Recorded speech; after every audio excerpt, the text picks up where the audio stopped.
Tenía 14 años cuando sucedió. Estaba durmiendo en casa de una amiga. Era un viernes por la noche de octubre, hacía frío, estaba brumoso y no había luna. Era Halloween, con todas las inevitables bromas que siempre preceden a esa famosa noche de terror. Las clásicas bromas, tocar y huir, amigos golpeando ventanas para asustarnos, entre otras. Pero esa noche era distinta, nos perseguiría por mucho tiempo. Desde hace un tiempo, la hermana de mi amigo, Annie, estaba siendo acosada y seguida por un desconocido. Volvimos de visitar una casa embrujada, prendimos la televisión y vimos El Exorcista en la sala. Debían ser como las 11 o medianoche, cuando el perro empezó a ladrar en la parte de atrás de la casa. Fui a ver por qué ladraba y escuché un ruido metálico que venía de la reja. No me preocupé mucho por eso. Podía ser el viento o un animal. Así que regresé a la sala y seguí viendo la tele con mi amiga. Pero de repente Annie empezó a gritar en uno de los cuartos. De inmediato corrimos para ver qué pasaba. Ella nos dijo que vio a alguien golpear su ventana y dirigirse hacia la parte trasera de la casa. Entonces escuchamos un ruido, alguien que intentaba abrir la puerta corrediza trasera. Inmediatamente corrí y había una persona ahí sorprendida, con una capucha puesta. Sus ojos parecían carentes de sentimientos y de todo sentido moral. Verifiqué que el seguro de la puerta estuviera puesto y el hombre me vio y empezó a golpear la ventana. Luego, sin previo aviso, se dio la vuelta y salió corriendo. Le pregunté a mi amigo si la puerta de adelante estaba bien cerrada y se puso pálido. Corrió hasta la puerta para cerrarla, pero de repente se abrió un poco. Afortunadamente, llegó a tiempo para evitar que se abriera por completo. El hombre había metido el brazo por la puerta, estaba empujando y poco a poco iba ganando terreno. Mi amigo me gritó que fuera a ayudarlo, mientras que Annie, petrificada y aterrorizada, solo podía gritar. Corrí tan rápido como pude y empujé la puerta con todas mis fuerzas, usando mi hombro, para aplastar el brazo del hombre entre la puerta y el marco. Entonces retiró bruscamente su brazo, lo suficiente para que cerráramos la puerta y le pusiéramos seguro. Entonces el acosador empezó a gritar y golpear la puerta, gritando como un loco. «Annie, te voy a atrapar. Y si no es esta noche, será en otra ocasión, y créeme que voy a matar a esos niños por lo que me hicieron». Inmediatamente agarré un bate de béisbol, mientras que mi amigo tomó una escopeta escondida en un armario. Pensaba que iban a intentar entrar de nuevo. Llamamos a la policía y esperamos lo que pareció una eternidad antes de atrevernos a salir a revisar si aún había alguien. Todo lo que encontramos fueron huellas en las ventanas y pisadas en el patio trasero. Nunca supimos la identidad de ese hombre, y después de aquello, Annie no volvió a saber nada de él. Pero después de esa noche, Annie cambió para siempre. No decía nada, estaba distante, y le resultaba difícil confiar en la gente. Le llevó tiempo recuperarse. Nos cuestionamos si estamos siendo vigilados y seguidos, ya sea físicamente o en redes sociales, y por quién. ¿Cuáles son las intenciones de esas personas? ¿Son malas o no? El mundo actual está repleto de información. Nunca se sabe quién nos espía u observa, listo para tendernos una trampa. Siempre hay que estar atentas a lo que nos rodea y cuidar nuestra seguridad. Eso pasó hace 9 años. Yo tenía 15 años en ese entonces. Era un viernes por la mañana en la preparatoria. Esa misma noche, una amiga tenía planeado quedarse en mi casa. Pasamos el día hablando sobre posibles actividades. Al final me dijo que no podría venir. De camino a casa, mi mamá me escribió para decirme que esa noche estaría sola en la casa. Ella tenía guardia de 7 p.m. a 7 a.m. como enfermera, esto era común para ella. Mi mamá empezó a preparar la cena mientras yo veía la televisión en la sala. Pero mientras estaba absorta en la pantalla, eché un vistazo por la ventana porque había escuchado un auto bajar por la calle. Como siempre, la miré porque vivimos al final de un callejón sin salida. El auto no se detuvo, fue hasta el final de la calle, simplemente dio la vuelta y se fue. Aproximadamente 30 minutos después, todavía frente a la tele, vi pasar el mismo auto y repitió lo mismo. Fue hasta el final de la calle, muy despacio, antes de dar la vuelta. Los vidrios estaban polarizados de tal manera que no podía ver cuántas personas había adentro. Eran como las 6:30 de la tarde cuando mi mamá salió de la casa. Era invierno, así que ya estaba completamente oscuro afuera, pero también hacía un calor inusualmente fuerte. Tiré el platillo que preparó mi mamá, pues no se me antojaba. Ella cocinaba mal, me hice palomitas de maíz. Con eso tenía más que suficiente. Me recosté en el sofá y le escribí a mi amiga.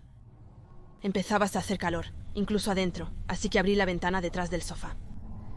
A mi mamá no le gustaba que la abriera porque no tiene mosquitero. Así que la abrí solo unos centímetros y volví a recostarme.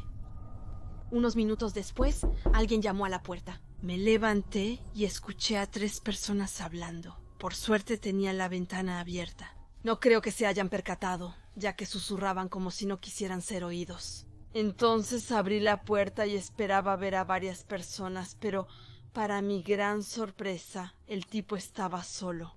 Vi que el coche que había recorrido la calle un poco antes estaba estacionado más adelante. De todos modos, cuando abrí la puerta, el tipo me preguntó, ¿está Darrell aquí? Le dije que no había paradas en ese lugar. Luego me preguntó si mis padres estaban ahí. Le dije que mi mamá se había ido por la noche. Él respondió, «Está bien», con una sonrisa en el rostro, y añadió, «Perdón por haberte molestado». Antes de irme, volví a ver mi película y me quedé dormida rápidamente. Pero cerca de la medianoche, un ruido repentino me despertó. No lograba identificarlo. El reloj marcaba las 3:02. Ahí escuché un nuevo ruido. Entendí que eran pasos justo detrás de mí, junto a la ventana de la entrada. Me asusté, así que me pegué al sofá y muy despacio asomé la cabeza por encima del apoyabrazos del sofá. Nunca había tenido tanto miedo en toda mi vida. Había un hombre justo ahí que apoyaba su cabeza contra la ventana de la entrada y que intentaba mirar hacia adentro. Estaba paralizada de miedo. Creo que estaba a salvo de su mirada porque estaba justo debajo de su nariz. La casa estaba sumida en la oscuridad y la única luz provenía de la televisión. Fue entonces cuando el tipo hizo algo que casi me hace gritar. Me aplasté aún más contra el sofá. El tipo en el marco de la ventana dijo, «Él está ahí, está dormido». Si empieza a gritar, lo callo. Corrí a la cocina para tomar la pistola de mi mamá mientras él batallaba con la ventana.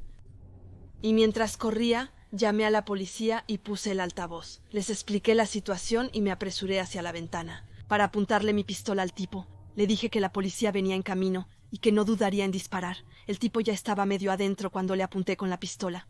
Se detuvo en seco y los otros huyeron. Obligué al otro a esperar a la policía. Fue arrestado en el acto. Mi mamá no volvió a trabajar de noche. Al mismo tiempo, me sentí aliviada de que mi mamá me hubiera enseñado qué hacer en estas situaciones, porque pudo haber empeorado. Esta historia ocurrió el 14 de agosto de 2003.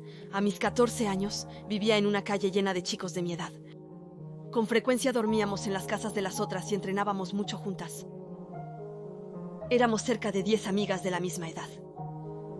Un jueves por la tarde, 5 de mis amigas vinieron a la casa. Todas estábamos en mi cuarto cuando de repente hubo un apagón.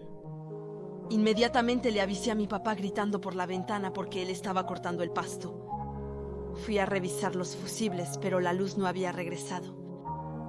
Todos mis amigos se fueron a sus casas y poco después empezaron a llamarme para decirme que tampoco tenían electricidad en sus casas. Nos reunimos afuera y jugamos fútbol en la calle. Éramos 10 jóvenes en total. Cuando empezó a oscurecer, nos dimos cuenta de que era un apagón generalizado, pero todavía no nos dábamos cuenta de la magnitud. Honestamente no veíamos nada. Agarramos unas linternas y jugamos a las escondidas. Corríamos por la calle mientras mis papás y otros adultos vigilaban el vecindario para informarse de la situación. Luego vimos a un anciano deambulando por la calle. No lo conocíamos para nada y, honestamente, no le prestamos mucha atención. Ya que se hacía tarde, decidimos irnos a casa. Mis amigos me acompañaron a casa. Parecía que ninguno de nuestros padres estaba presente. De todos modos, eso es lo que yo pensé, porque no creo que los demás se hayan dado cuenta. Llamamos a un amigo que vivía en la casa de enfrente. Le molestaba que su mamá entrara a su cuarto. Le pregunté por qué decía eso, y me dijo que cuando fue a su cuarto, su ropa interior estaba regada por toda su cama. Le dije que eso me parecía muy raro. Me dijo que la escuchaba arriba, dando vueltas en la habitación. Le dije que era imposible.